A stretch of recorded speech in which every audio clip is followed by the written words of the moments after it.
Fellow Ghanaians, good evening.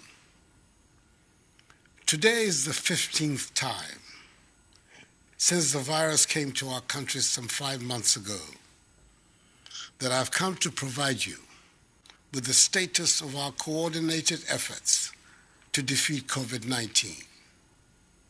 I must thank you again for welcoming me into your homes.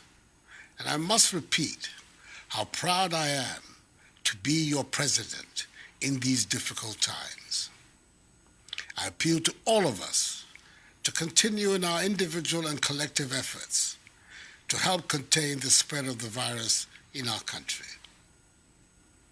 We've been through several phases of the fight against the pandemic. We've put in place restrictions to our everyday lives, indeed, some of which still remain, and we've gradually moved to restoring normalcy in some aspects of our lives. Over the last few weeks, the cap on the number of persons going to church and mosque has been lifted, albeit with strict social distancing. Our final year students in university, senior and junior high schools have returned to school to write their final examinations. And the Electoral Commission has just completed the successful compilation of a voters' register ahead of the conduct of the 2020 general elections in December. On behalf of the people of Ghana, I congratulate warmly the chairperson of the Electoral Commission, Mrs. Jean Mensah, her two deputies, Dr. Eric Asare Bosman and Mr. Samuel Tete, and the entire Commission for the efficient, safe, transparent nature of the registration exercise, where for the first time in our nation's history, Ghanaians were provided with daily updates of the numbers of eligible voters registered, together with specific age, gender, regional breakdowns, and breakdowns of identity documents. All eligible voters were given the unfettered opportunity to register, a process that was fully embraced by the mass of the citizenry. Of course, there were genuine and understandable concerns about conducting such a complex exercise involving millions of citizens at this time. But at the end of the day, Ghanaians did their civic duty by going out to register, having found that the process was overwhelmingly orderly, peaceful, and safe. However, there were those who expressed various degrees of hysteria and negativity towards the exercise, with some who saw heaven and earth to resist the compilation of the register at the peril of their lives, ending up registering. There were also those who offered delicate personal sacrifices in the event of the register, again ending up registering. And there were those who claimed that in the midst of a pandemic, the registration exercise should not be conducted, with some warning of an explosion in our case count and very high numbers of deaths should the exercise go ahead. By the grace of God, the work of the Electoral Commission and the effective measures put in place by government, these prophecies of doom did not materialize. There were nonetheless deeply regrettable, isolated incidents of violence, which I condemn unreservedly, and which I expect the police to deal with without fear or favor. But the exercise was generally peaceful. The Ghanaian people have, by the conduct of this exercise, demonstrated our commitment once again to consolidating our status as a beacon of democracy on the continent and in the world. The professional Jeremiahs and naysayers who seek cynically to make a profitable industry out of spreading falsehoods, fear, and panic, stoking divisive ethnic sentiments, underestimate the resolve and the determination of Ghanaians to build a united, democratic, peaceful, prosperous, and happy Ghana. We will continue to work hard to prove them wrong. Fellow Ghanaians, when I delivered update number 14, some 3 weeks ago, I indicated that a closer look at the data points to the fact that we are steadily on the path towards limiting and containing the virus and ultimately defeating it. And I requested all of us to pay particular attention to the number of active cases. As of 24th July, the number of active cases, i.e. persons with the virus, stood at 3,307. As of Saturday, 15th August, 3 weeks later, the number of active cases stands at 1,847. This is a clear indication that government policies are working. Currently, there are no recorded COVID-19 cases in the Northeast, Savannah, Upper East, and Upper West regions. And I charge their residents to do everything possible to maintain that situation. Greater Accra, Ashanti, Central, Eastern, and Western continue to be the regions with the highest number of active cases. Thus far, a total of 40,567 persons have recovered from the virus. This means our recovery rate has improved from 89.5% to 95.1% in 3 weeks. Our death rate continues, mercifully, to be low at 0.5%. Happily, there are no backlogs of tests at any of our testing centers, meaning the situational reports are up to date. Indeed, test results that used to take weeks are now available within 48 hours.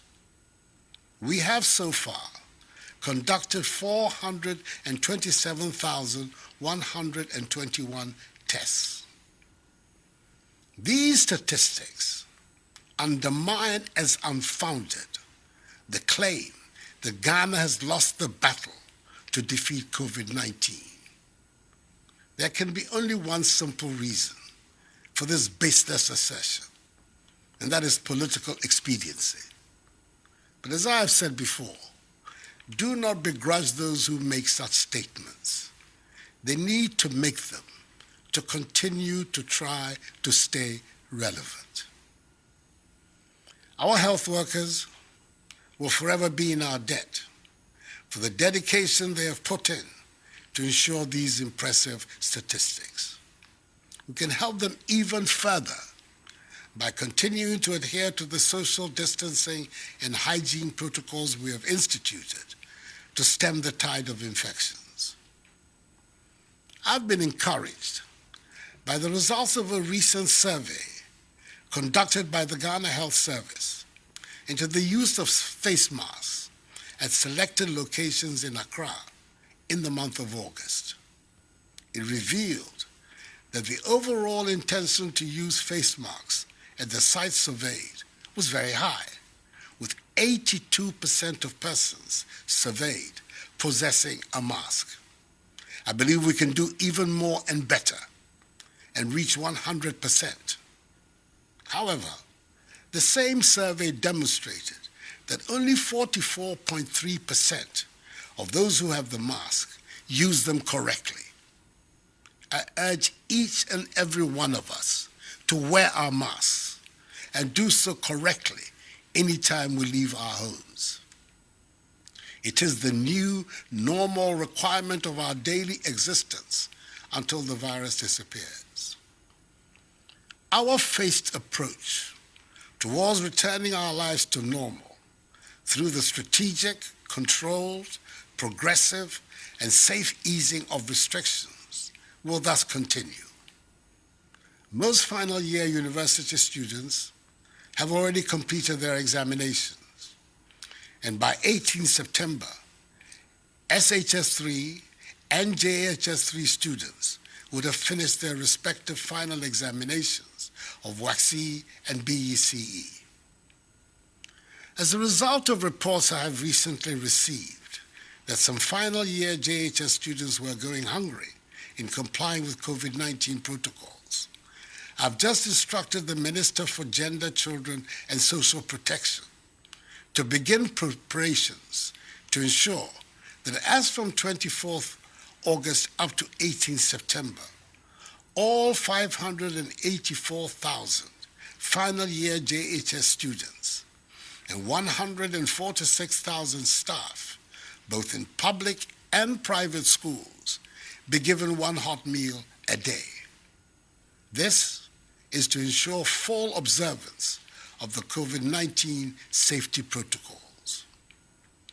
Through online learning portals, almost all continuing students in our universities have completed their studies for the academic year.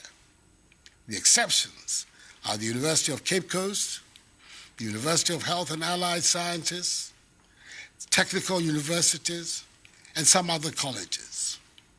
After extensive stakeholder consultations, the decision has been taken for continuing students in these tertiary institutions to return to school on 24th August to finish their academic year. Just as was done for final year students who return to school, government through the Ministry of Education and the Ghana Education Service will ensure that all these tertiary institutions are disinfected. Universities will be equipped with the necessary personal protective equipment, and those with their own hospitals and clinics will have isolation centers to deal with any positive cases. All other institutions without their own clinics and hospitals will be mapped to health facilities. There will be no mass gatherings and no sporting activities. Religious activities under the new protocols will be permitted. Social distancing and the wearing of face masks must become the norm on campus. The Ministry of Education continues to engage the Ghana Education Service and all relevant stakeholders to conclude discussions on the modalities surrounding the opening of our pre-tertiary schools. I will communicate in due course the decisions that will be reached from these consultations.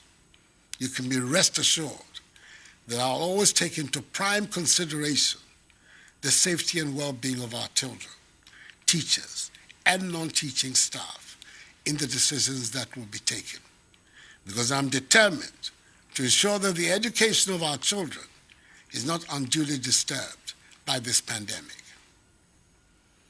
I know many still ask whether our borders, especially our international airport, Kotoka International Airport, will be open.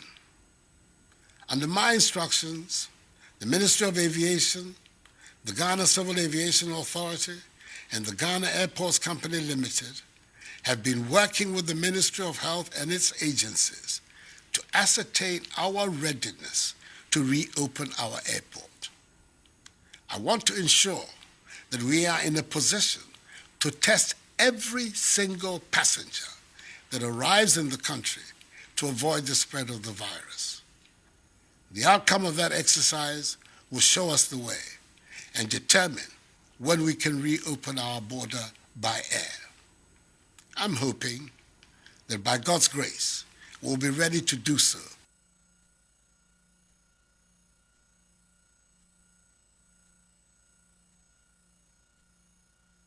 by the 1st of September. Until further notice, our borders by air, land, and sea remain closed to human traffic. For Ghana residents stranded abroad, special dispensation will continue to be given for their evacuation back to Ghana. where they will be subjected to the mandatory quarantine and safety protocols. Beaches, pubs, cinemas, and nightclubs are still to remain closed until further notice. The limit on the number of persons who can attend conferences, workshops, and award events has now been lifted, subject to the maintenance of social distancing amongst participants, fresh air ventilation of the premises, and a 2-hour limit for each session.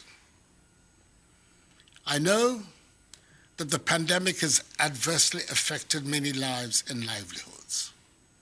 It is for this reason the government has implemented several measures, such as free water and electricity, and funding to support small businesses, and tax relief, amongst others, to cushion the effect of the pandemic.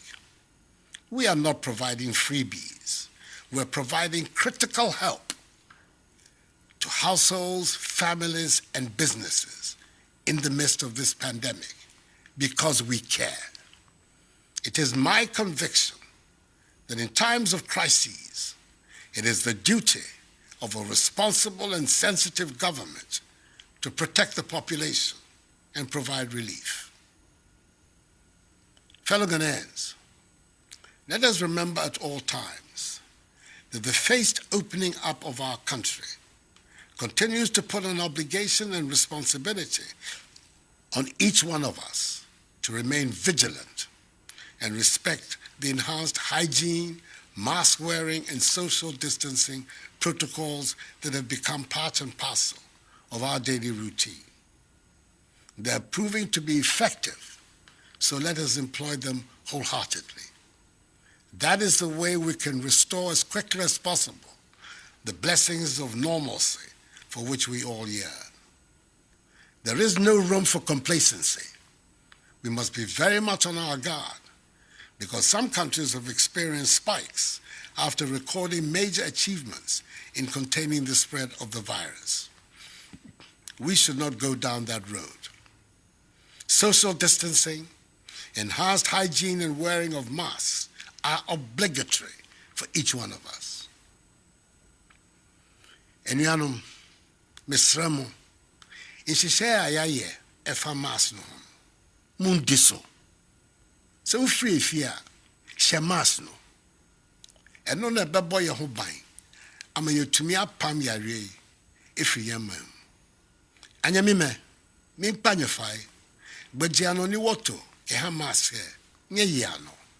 No ni ba wawo, ni wonye wɔhwɛ helane kɛgye wɔ mam na ani. Game, ni nye yi homowo, mi ha nye fɛ afio afi.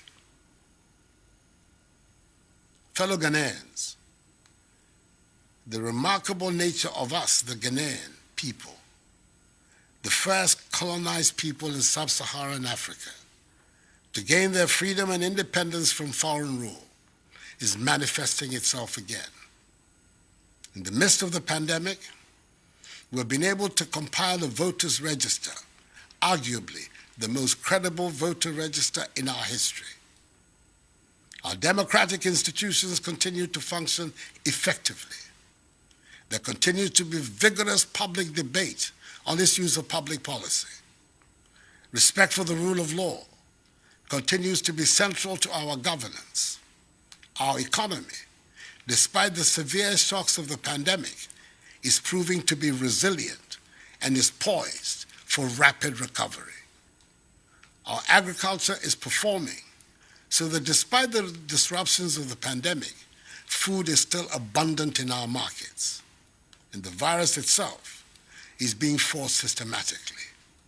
Indeed, a stronger, healthier Ghana is being built before our very eyes, and the great majority of Ghanaians can see it. Let us continue down this path so that the dreams of freedom and prosperity that inspired the great patriots who founded our nation can find expression in our generation. We can do it, so let us continue to work hard towards attaining our goal. this too shall pass, for the battle is the Lord's.